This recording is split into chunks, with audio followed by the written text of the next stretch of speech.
परवेज इलाही और अहलिया कैसरा इलाही के NA-59 और PP-23 से कागजात नामजदगी मुस्तरद। इलेक्शन ट्रिब्यूनल ने इलेक्शन लड़ने की इजाजत न दी। लाहौर के हलकों से कागजात मुस्तरद होने के खिलाफ अपीलों पर फैसला महफूज। समाअत कल तक मुलतवी। फहमीदा मिर्जा और जुल्फिकार मिर्जा की अपीलें मुस्तरद। PTI के अली अमीन गंडापुर की अपीलें मंजूर। 3 हलकों से इलेक्शन लड़ सकेंगे। ट्रिब्यूनल ने सरदार अख्तर मेंगल को भी तीनों हलकों में इंतखाब लड़ने की इजाजत दे दी।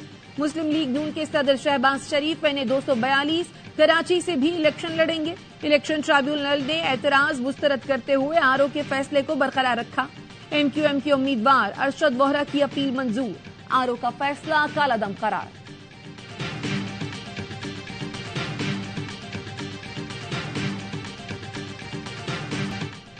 इलेक्शन कमीशन बताए हमें लेवल प्लेइंग फील्ड कहां दी है। 1-2 रोज में PTI उम्मीदवारों के नामों का ऐलान कर देंगे। मुखालफिन सुन लें, मैदान खाली नहीं मिलेगा, हर जगह उम्मीदवारों के। PTI रहनुमा बैरिस्टर गौहर कहते हैं ज्यादती हमारे साथ ही नहीं आवाम के साथ भी हुई। इलेक्शन में रुकावट डालने वालों के खिलाफ कार्रवाई होनी चाहिए। बानी PTI से आज मुलाकात की इजाजत नहीं दी गई।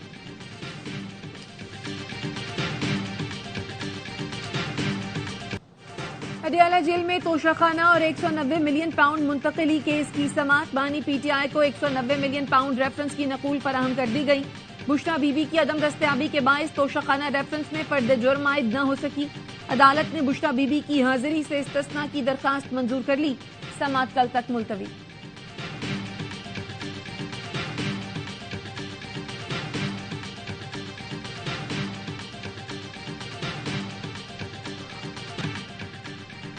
आज जो हो रहा है वो माजी से बुरा नहीं।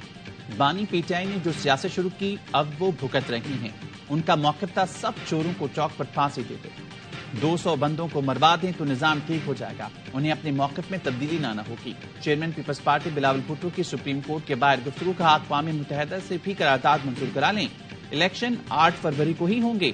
चीफ जस्टिस काजी फायज़ ईसा ने भी कहा 8 फरवरी की तारीख पत्थर पर लकीर है।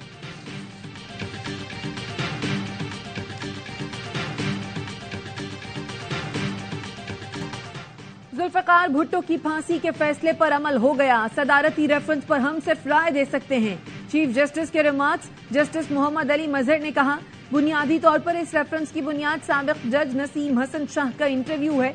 जस्टिस मंसूर अली शाह ने पूछा क्या अदालत एक इंटरव्यू की बुनियाद पर इंक्वायरी करे। आज जज सरे नौ जायजा लिया तो कल सदर किसी भी केस पर रेफरेंस भेज देगा।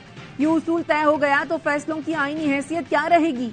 जस्टिस मुसरत हिलाली ने कहा तारीख दुरुस्त करने की जरूरत है। अदालती मुअव्वन मखदूम अली खान का कहना था अदालत समझती है इंसाफ का कत्ल हुआ तो अजाला किया जाए।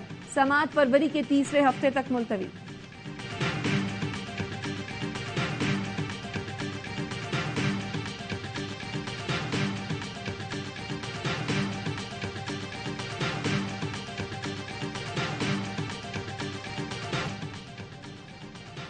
सुप्रीम कोर्ट का लेवल प्लेइंग फील्ड केस में PTI को इलेक्शन कमीशन की रिपोर्ट पर जवाब जमा कराने का हुक्म। दौरान समाअत चीफ जस्टिस ने वकील PTI से पूछा इलेक्शन कमीशन की रिपोर्ट में क्या गलत है। क्या PTI ये चाहती है तमाम कागजात मंजूर हो जाएं। हम ROs को ये नहीं कह सकते कि किसी के कागजात मुस्तरद ना करें। लतीफ कोसा ने कहा हमारे किसी फ्रंटलाइन उम्मीदवार के कागजात मंजूर नहीं हुए। अभी तक जलसा करने की इजाजत नहीं मिल रही। जस्टिस मुसरत हिलाली ने वकील इलेक्शन कमीशन से पूछा टीवी पर देखा है कागजात नामजदगी छीने गए, आपको नजर नहीं आया। अदालत ने मजीद समाअत 15 जनवरी तक मुलतवी कर दी। 40 साल पुराना केस रीओपन हो सकता है तो बाकी केसेस क्यों नहीं। अगर वो केसेस भी रीओपन होते हैं तो एक तमाशा बन जाएगा या फिर कानून बना दे जिसको भी सजाए मौत हो उसे शहीद डिक्लेयर कर दिया जाए। अहमद रजा कसूरी कहते हैं अदालत कलंक धोने के लिए नहीं है। अगर जुल्फिकार अली भुट्टो शहीद है तो फिर मेरे वालिद क्या हैं।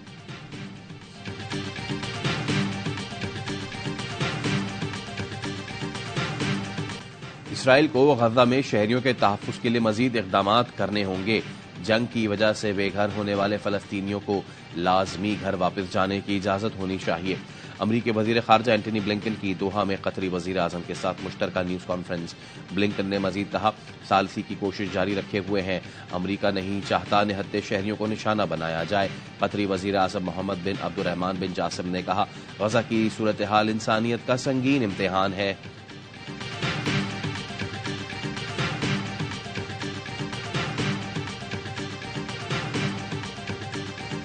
ऑपोजिशन की पकड़ धकड़ और गिरफ्तारियों के बाद होने वाले मुतनाज़ इंतखाबात में शेख हसीना वाजिद मुसलसल 5वीं बार कामयाब।